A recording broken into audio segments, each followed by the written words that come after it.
Conversemos, charlemos, parlemos y echemos cuento con nuestra invitada en El Vespertino.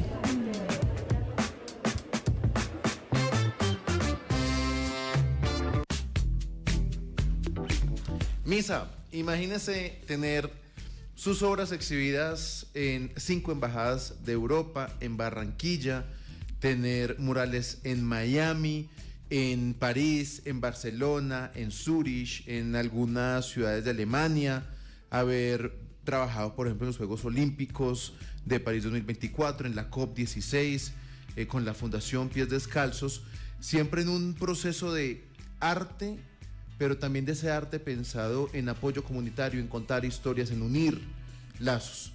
Eso suena interesante. Sí, como que yo me lo puedo imaginar, para mí no, realmente mi motricidad no me permite pensar en cosas como esas, pero sí suena como una trayectoria admirable. Pues estamos hablando de una caleña que ahorita vive en Alemania y hablamos de Liliana Martínez. Liliana, gracias por estar con nosotros. Un saludo desde Manizales, desde UMFM. Bienvenida al Vespertino. Para mí, buenas tardes para ustedes. No sé si me escuchan bien, ¿estoy bien? ¿Sí? Sí, la escuchamos muy bien. ¿Desde qué ciudad de Alemania nos comunicamos? ¿Usted en dónde está ahora? Bueno, yo vivo en un pueblito en el medio de la nada, en el bosque literal, pero queda cerca a una ciudad que se llama Nuremberg, que es en el sur de Alemania, donde fueron los juicios de Hitler.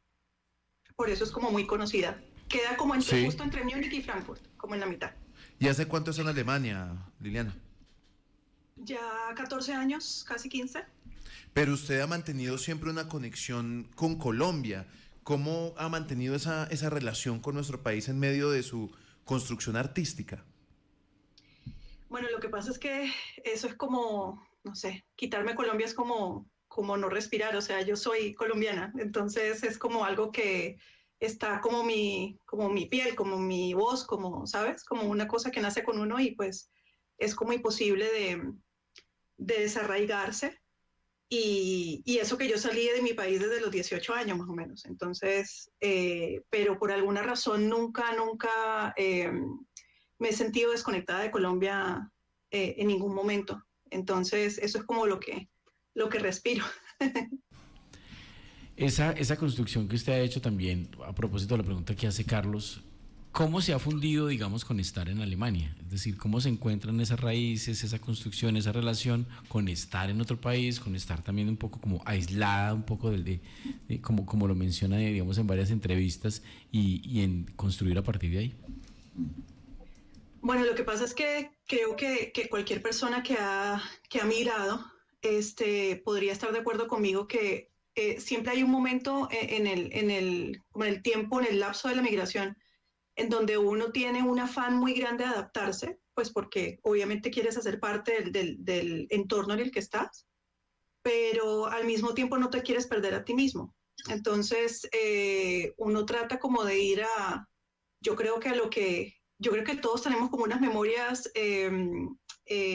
casi como hechas a fuego. Cada uno tiene, ya sea infancia, sea una música, sea el arte, sea el campo o la ciudad donde crecimos. Entonces, yo traté de acudir a eso en un momento justamente en el que como migrante y como persona estaba muy perdida aquí en Alemania. Entonces el arte y conectarme con Colombia como que me sacó de eso, de esa, no sé, de ese momento como oscuro que tuve. Me llama la atención con eso que dice usted, Liliana, la estamos viendo aquí en nuestra transmisión de YouTube, y al fondo tiene una muy linda pintura de creo yo, un tití gris, sí, que es de la costa colombiana, que también termina siendo como esa conexión con el país. Hablemos un poco de su arte. Usted es una mujer que aprendió este arte de manera muy autodidacta, aunque también tiene una historia, una herencia con su abuelo. ¿Cómo fue esa primera conexión con el arte y qué fue lo que encontró ahí que la dejó conectada para toda la vida? Bueno, lo que pasa es que, como tú mencionas, mi abuelo era un gran pintor en Colombia. De hecho, tiene un museo en Popayán. Ahorita que ustedes dieron noticias de Popayán, me acordé de mi abuelo. Él fue un gran muralista, un gran artista en su época. y yo siempre estuve rodeada, yo no lo conocí en vida, pero yo siempre estuve rodeada de su arte, en mi casa, ¿no? Con mi familia, etcétera. Entonces, eso sí siempre estuvo en mí, más yo nunca lo desarrollé hasta ahora, hasta mis 36 años fue que yo empecé como artista. No es algo que yo haya desarrollado toda mi vida. Entonces, y Colombia siempre, yo siempre me he sentido muy orgullosa de ser colombiana y yo soy medio rebeldosa también, entonces como que siempre trataba de educar en el buen sentido de la palabra a la gente. En el extranjero, yo he vivido en Estados Unidos, yo he vivido en Chile, yo viví bueno, vivo en Alemania. Entonces, siempre me tocó como esa pequeña batalla, ¿no? Para educar a la gente, porque obviamente todos sabemos los comentarios inmediatos que arroja cuando dices que eres colombiano. Entonces, creo que el arte me ayudó a llevar con más orgullo aún y con una misión el ser colombiana. Pero usted llega a Alemania por amor. Cuéntenos más o menos esa historia, ¿cómo fue? Bueno, literal mi esposo llegó, yo estudié negocios internacionales, entonces mi esposo llegó literalmente a mi oficina, o sea, yo abrí la oficina y él estaba literal dándome la espalda y me acuerdo tanto, porque va a sonar súper cliché, súper romántico, pero bueno, así es. Yo entro a la oficina, él estaba de espaldas, él es muy rubiecito, blanquito, y había como un rayito de sol que venía y ¡pum! Le daba aquí en la cabecita y yo como que, ay, tan bonito que se ve eso como así como de lejos, y llegué, lo saludé, me tocó cuidarlo como 2 semanas en Colombia porque el hombre no hablaba español, me tocaba traducirle todo, recogerlo, llevarlo, traerlo, y bueno, me encargué también de él, que llevamos 14 años juntos hasta hoy. De hecho, me hizo un tatuaje aquí, un solecito, porque le digo solecito. Eso está muy tierno. Muy romántico. ¿Cómo se dice solecito en alemán? El momento cursi. Bueno, ustedes pusieron Savage Garden al principio, ¿qué quieren que haga? Sí, valía la pena. Hoy teníamos la idea de que tenía que ser una entrevista romántica. ¿Cómo se dice solecito en alemán? Esa es buena pregunta de Misa. Sonnenschein. Sonnenschein. Tú eres escucha mi lindo. Sonnenschein. Tú eres mi Sonnenschein. Sí, muy bien. Liliana, cuando uno mira un poco el ejercicio creativo que usted ha hecho, el público siempre hace parte, ¿cierto?, de la obra. ¿Cómo es un proceso creativo suyo cuando el público también participa de ese resultado, de esa co-creación que está haciendo? Mira, yo tengo un lema como muy, que como que se me vino muy a la cabeza desde el principio de que yo empecé con esto de forma como más pública. Para mí, eso es una opinión personal mía, los artistas estamos al servicio de la gente. O sea, las personas que tengamos algún talento y desarrollemos ese talento, llámese música, baile, poesía, arte, siento que eso es un servicio que está para la gente. O sea, siento que por tantos años hemos tenido este concepto de que los artistas son una cosa como por acá especial, por acá inalcanzable, y para mí es todo lo contrario. O sea, yo me inspiro de la gente, yo me nutro de la gente. Entonces, ellos son parte fundamental de lo que yo hago. Y sin ellos sin la naturaleza, sin la gente, sin las etnias, sin todo lo que yo pinto, yo no podría. Entonces, mi proceso no es para nada privado. Yo pinto en vivo en todas mis exposiciones. Casi todos mis murales son colectivos. Eso quiere decir que la gente, como que le hago un boceto y le indico a la gente más o menos, llámese niños. Yo he pintado con niños, ancianos, refugiados, gente que no habla para nada un idioma que tengamos en común, con gente discapacitada, con gente también, atletas paralímpicos, por ejemplo. O sea, el espectro ha sido súper diverso, con estudiantes universitarios también. Entonces, sí, para mí eso es un proceso como casi como una necesidad para mí, la gente, y tenerlos alrededor mío, que más que como que yo vengan, aprecien mi arte aquí, admírense de lo que yo hago, y no, para mí no es para nada eso, todo lo contrario. Aquí en el Despertar hemos tenido muchas conversaciones con artistas que hablan un poco de eso que usted está nombrando, y Liliana, y es esa necesidad de llevar el arte como un movilizador, como un transformador de situaciones, como un canal para presentar mensajes, y una de las cosas que más nos llamó la atención de todo lo que usted ha hecho es este mural que realizó con, entiendo yo, niños ucranianos y rusos en medio de una situación tan difícil y tan violenta como la que están pasando en estos dos países. ¿Cómo fue esa experiencia? ¿Cómo llegó usted a hacer un mural con niños que están en dos bandos completamente distintos? Bueno, mira, eso fue un proceso muy orgánico, pero también muy, como esas cosas, como esas diosidencias que pone, no sé, la vida. Y Alemania ha sido un país que especialmente ha ayudado mucho a los refugiados. Tuvimos, con la guerra de Siria, tuvimos una oleada grande de refugiados acá.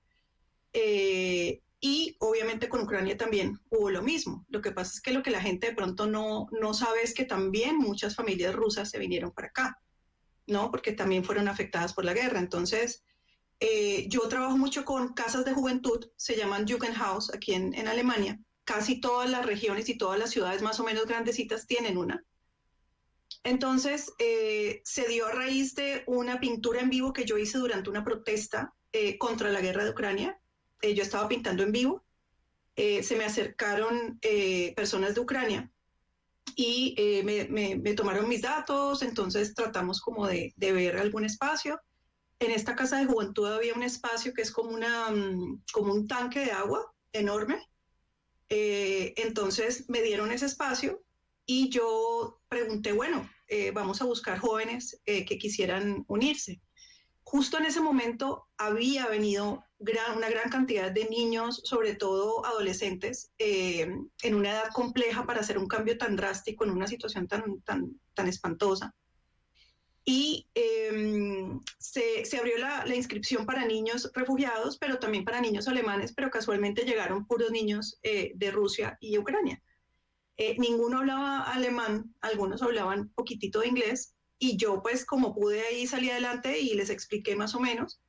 Muy tímidos ellos al principio, pero llegó un momento en el que, bueno, nos concentramos como cada uno porque el espacio era muy grande como en su espacio, y empezaron ellos como a acercarse de a poquito, y bueno, ambos hablan ruso, entonces empezaron a hablar como adolescentes que son, como jovencitos que son, y a mí eso me pareció súper conmovedor y bueno, y hasta el día de hoy, porque yo todavía los veo, siguen siendo amigos, o sea, se siguen comunicando. Y yo los he visto crecer y se los he visto adaptarse, entonces la verdad es que ha sido un proceso muy bonito, pero también anhelando pues que en algún momento ojalá puedan volver a su país y que sus familias estén aquí por una decisión propia y no por una obligación, por una decisión que ellos no tomaron. Ese tema de la intervención del arte, que creo que se conecta con otros apartados de lo que nos ha nombrado, ¿cómo ve esa función del arte como en términos tal vez terapéuticos, del arte en términos de sanar, catarsis, de sanar? ¿Cierto? ¿Cómo ha sido, además de su propia experiencia, cómo ve esa, porque nos interesa profundizar en eso que acaba de nombrar, en esa conciliación incluso de los conflictos? O sea, cuando uno pinta murales sobre todo, tú te quedas más o menos en un espacio, un mínimo de 3, 4, una semana, 2 semanas, depende de la envergadura del mural. Entonces tú pasas mucho tiempo con la gente que pinta contigo. Entonces estás en un espacio en donde tú no creerías la cantidad de cosas que a mí me cuentan mientras estamos pintando. O sea, es una terapia realmente. La gente se abre, la gente... por ejemplo, una de las razones por las cuales yo pinto en vivo no es porque quiero que me admiren y tal, sino porque yo tengo, a mí me cuesta como mi batería social es baja.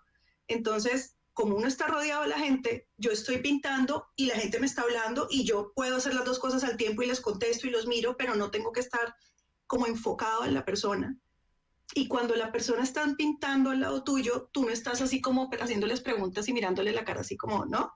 Entonces ellos se sienten un poquito más libres y menos presionados a que tú estás como indagando en su situación o en su situación de refugiado o en su situación de, no sé, de discapacidad. O sea, uno no está ahí como haciéndoles una entrevista o un interrogatorio, sino que realmente ellos se abren y te explican. E incluso por las historias que me cuentan en el momento, yo he cambiado o he adicionado cosas a los murales. O sea, no sé, por ejemplo, hay una profesora que pintó conmigo en un mural en una institución para discapacitados, y ella recientemente había perdido una hija. Yo no sabía. Ella me lo contó mientras estábamos pintando, y ella me pintó, o sea, me habló de una magnolia, de una flor, y yo la metí de una, o sea, le boceteé la magnolia y le dije, píntala, o sea, haz lo que tú, y esa mujer tiene que ver esa mural todos los días. Y yo me imagino que para ella tiene que ser una conexión muy grande, porque eso es lo que hace la mayoría. Yo siempre digo, yo no vivo donde están los murales, o sea, yo no soy la que tiene que pasar ahí todos los días. Entonces, por eso es que el público tiene que involucrarse para que tengan ese sentido de pertenencia y ellos recuerden y tengan esa memoria linda, porque yo pues me devuelvo a mi casa y sabes, si el mural queda en la fundación o queda en la escuela o queda en el edificio, entonces siempre me fijo mucho en qué los mueve a ellos, qué los conecta. Wow, esa historia está bien, hermosa. bien potente. Recuerda a uno y como una imagen también le puede revivir a uno cosas positivas o negativas, pero que puede mover lo que hay adentro. Y ver cómo el arte hace parte de ese proceso de... Conmueve. Sí. Sí. Yo no recuerdo quién era un artista que decía que la función del arte era conmover, o sea, cómo definía uno que en esta dificultad tan grande donde hoy dicen que cualquier cosa es arte o quién define qué es arte. Había un artista que decía que arte es todo lo que conmueve, y creo que va muy en la línea de lo que mencionaba precisamente Liliana. Liliana, también conversemos un poco de cómo fue ese salto que usted da de pintar en su casa, pasar a compartirlo a Facebook, que fue esa red social, a llegar al punto de ser una artista reconocida. Hablemos un poquito más de ese proceso también en cuestiones de pintura y de abrirse a las personas. ¿Qué le gustó y qué no le gustó de ese proceso? Bueno, yo empiezo a pintar. A mí, yo después de mi segundo bebé, yo tengo 2 hijos, y justo un tiempito antes fallece mi hermano mayor, que es de Neiva, en Colombia, y yo no pude viajar. Entonces, yo tengo mi segundo bebé y me vino una depresión postparto. Entonces, justo nos acabamos de mudar aquí a este pueblito, y mi esposo me hizo como un rinconcito para hacer manualidades con mi hija. Entonces, por alguna razón, empecé a comprar pinturas, empezamos a pintar juntas, yo un cuadro y ella otro, y me dio por grabar el proceso, pero como para un recuerdo mío. Entonces, después de que grabé el proceso, el cuadro yo todavía lo tengo aquí en mi casa, y honestamente quedó muy lindo. Entonces, yo posteo el video en Facebook, y se hizo viral, o sea, mucha gente como que, ¿cómo así que tú pintas? ¿Cómo así? O sea, amigos míos de toda la vida, como que, ¿cómo así? O sea, ¿usted de dónde? ¿Cómo así? Entonces, se hace un viral, yo tomo confianza y empiezo a usarlo como herramienta, empiezo a regalar como obras a amigos, a conocidos. Hice mi primer mural en mi casa, también lo posteé, también les gustó mucho. Y así empiezo a poquito a buscar oportunidades y a buscar sitios para exponer. Pero sí fue un poquito raro porque me imagino que muchos han escuchado el síndrome del impostor. Es como una cosa que está muy en boga ahora mismo. Pero es real, o sea, uno de verdad que no se la cree. Y yo creo que es súper crucial que yo haya tomado esta carrera a los 36 y no a los 20. ¿Por qué? Porque yo ya me conozco. O sea, yo ya me conozco, ya yo sé quién soy. No tengo esa búsqueda de personalidad, esa inseguridad que de pronto es como intrínseca en la juventud y en el descubrirse uno mismo, ¿no? Entonces, las críticas o de pronto la mala onda que de pronto hay gente que tiene, a mí eso no me afectó para nada en seguir pintando. Pero, por ejemplo, mi esposo, que era como la persona que estaba como aquí en mi casa conmigo, a él el primer cuadro como que no le gustó tanto, me lo dijo así muy lindo, muy bello, pero pues no le gustó tanto. Entonces yo como que, pucha, ¿será que es que soy yo la que está como creyéndose esta vaina y de verdad no tengo talento, qué sé yo? Los alemanes son muy prácticos, ¿no? Y ellos te dicen lo que piensan al pan pan vino vino. Entonces ese fue como un tema al principio en mi propia casa porque sentía como que miércoles de pronto no debería estar haciendo eso, lo que sea, pero ya cuando él me vio como el perrenque, pues, me, nada, cogí bríos y cogí autoconfianza y seguí, pero no es lo mismo ser artista callejero a los 20 que a los 44. Entonces, Claro. sí, no ha sido fácil, pues.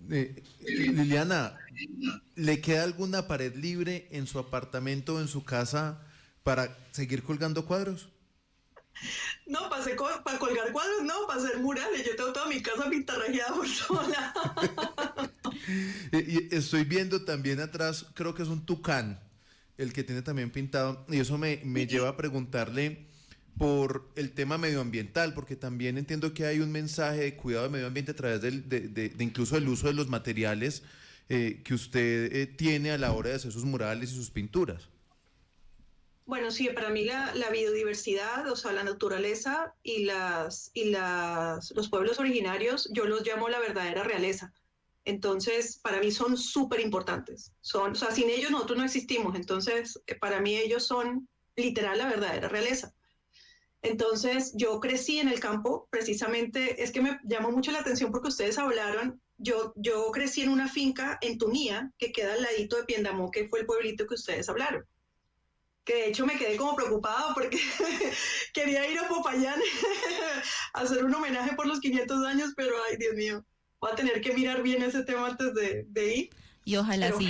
pues, Oiga, yo sería Sí, la por allá persona la más esperan. contenta.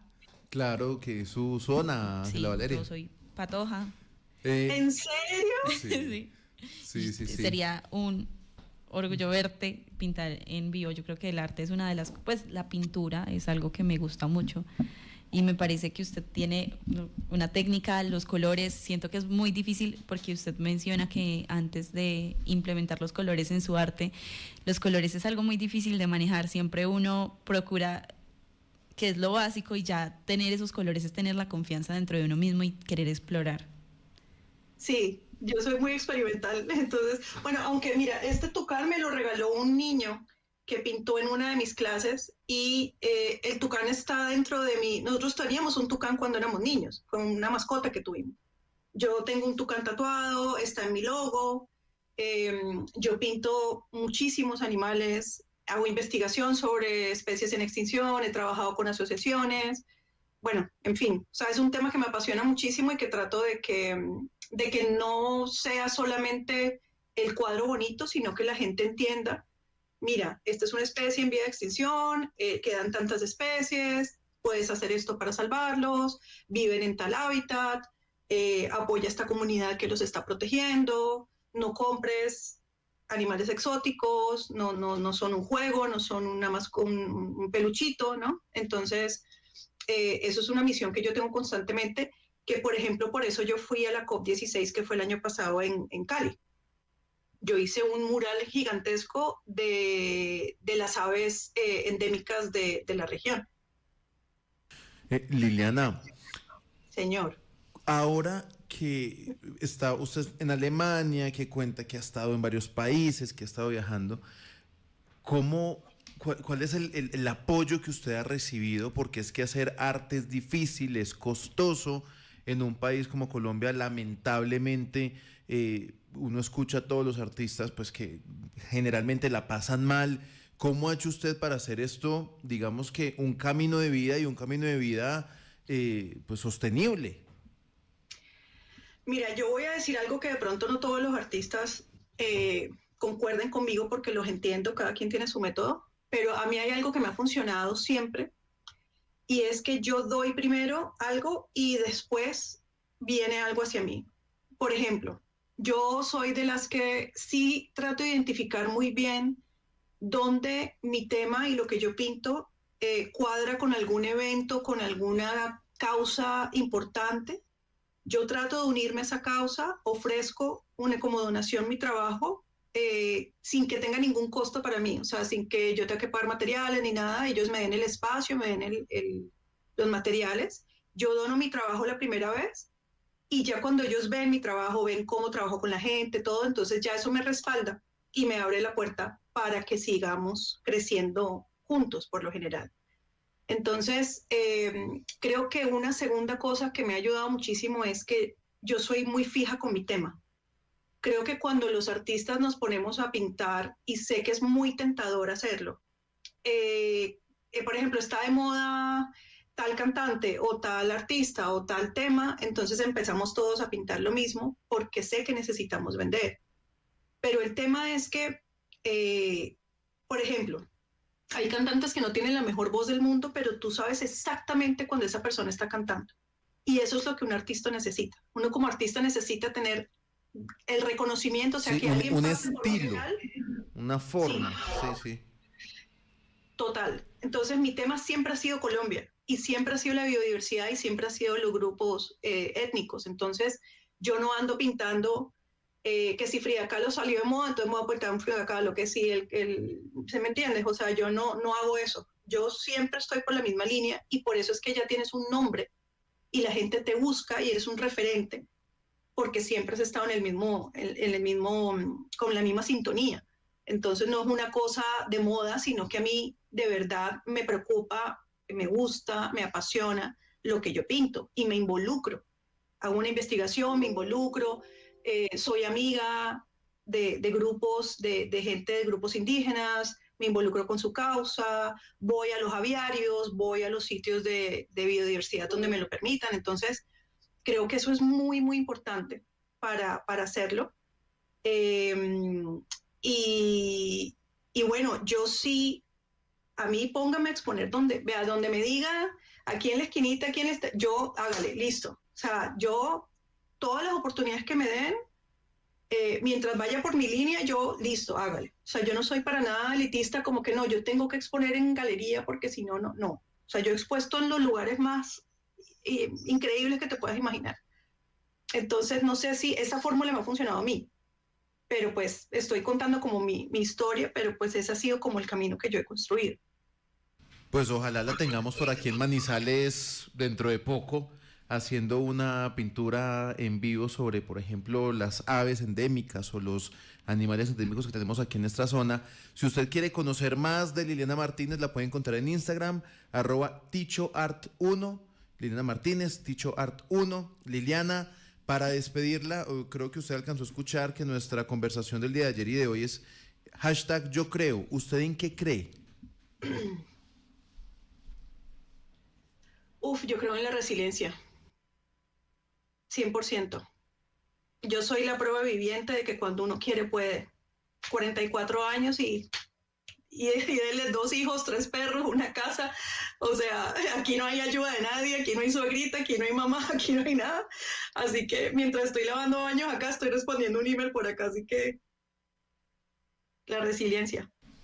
Liliana Martínez, artista caleña, búsquenla, muy interesante su trabajo. Liliana, gracias por compartir este rato con UMFM, con el vespertino de UMFM, la emisora universitaria de Manizales, con nuestros oyentes, nuestros televidentes, también para conocer esa historia que hay detrás de las pinturas, de los murales y de todo su trabajo, y que siga creciendo, que sean estas entrevistas, estos espacios para tener referentes como usted en el arte y en el ejercicio de la vida. Liliana, muchas gracias por estar con nosotros. La última, perdón, es que yo compartí la transmisión en vivo y hay gente que nos está viendo desde Chile, desde Colombia, aquí en Alemania también, entonces quería mandarles un saludo, por favor, a todas las personas que se unieron y agradecerles a todos los que los puedan compartir después. Y gracias a ustedes por la invitación. Invíteme a Manizales y yo voy. Vamos a tener conversaciones por acá a ver qué pasa. Hágale pues. Gracias, Liliana. Hasta la próxima.